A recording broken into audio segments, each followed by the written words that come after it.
I made one of my ever-so-rare appearances at a pro race this past weekend, the USA Pro Cycling the Tour of Colorado, the USA Pro Challenge. Man, it's hot in here. Bright lights, you know? Reigning champ TJ Van Garderen currently has the lead after taking a queen stage that led to some very early selections. Seriously, I am dying here. Conditions are not safe. No, I don't really care that we're almost at the titles. I'm calling it. Neutral! We're going neutral!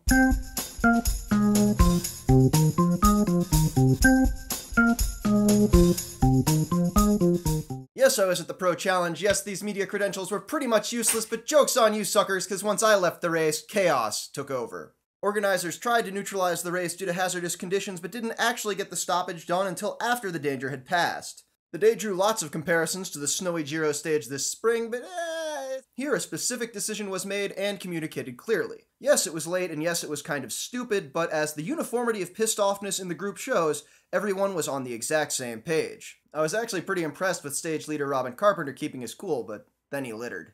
Fallout from the incident has primarily been harumphing about neutralization reform, including the return of race radios, but as those of us watching B-roll of the finish line just moments before the stoppage can attest, telecommunications technology might not be such a panacea.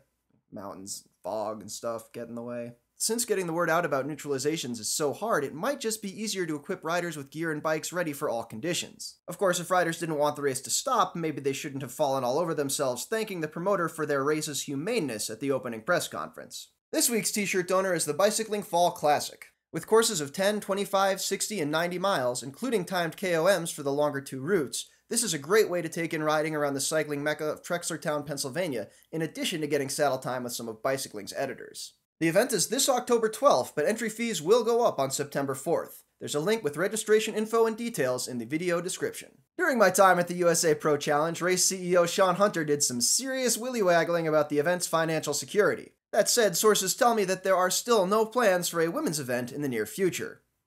Unlike every other major US stage race. But of course, Norway managed a women's event timed to coincide with the largest national men's race. I mean, they've got a law saying 40% of the boards on publicly traded companies have to be women, so... In fact, one stage finish at the Ladies' Tour of Norway even relegated the men's event to the small screen on Pick and Pick. It wasn't a huge race. Prologue won by Voss, Hilly's second stage won by Anna van der Breggen, and third stage won by Voss. Along with Neopro Katarzyna Niewiadoma, who has a surprisingly well-filled-out Wikipedia page, the Rabo-Liv team swept the GC. Despite this dominance, Rabo-Liv still finished a minute down on Specialized Lululemon in today's Swedish Team Time Trial World Cup.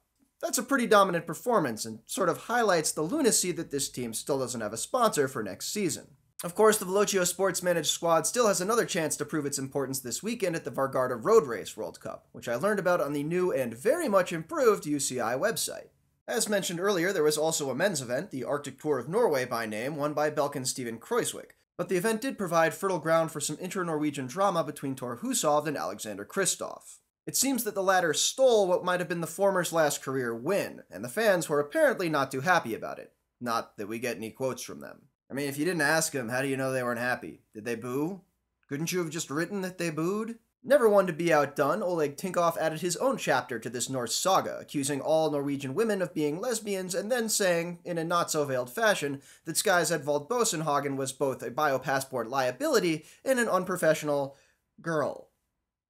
Man, am I ever glad I'm not that guy's press agent. And he wonders why Cancellara won't sign with him. Still, it's tough to argue that the rising oligarch's persistent outspokenness hasn't added value to his investment in the team. After all, the whole point of sponsorship is brand exposure, and he's getting plenty of it. With Cannondale packing it up at the end of the season, or merging with Garmin, depending on how you want to zest that particular lemon, there's something to be said for the security of signing with Oleg. For those still looking to prove their value for next season, though I think mostly it's for people who crashed out of this year's Tour de France, the Vuelta still looms as a chance for redemption. Except, of course, for reigning champion Chris Horner, whose continued use of corticoid treatments for bronchitis has caused his cortisol levels to drop below MPCC minimums, prompting his team to voluntarily withdraw him from the race. Don't worry, buddy. There's always cyclocross season. Order Chris Horner's Cyclocross Essentials today, and you're guaranteed to win tomorrow.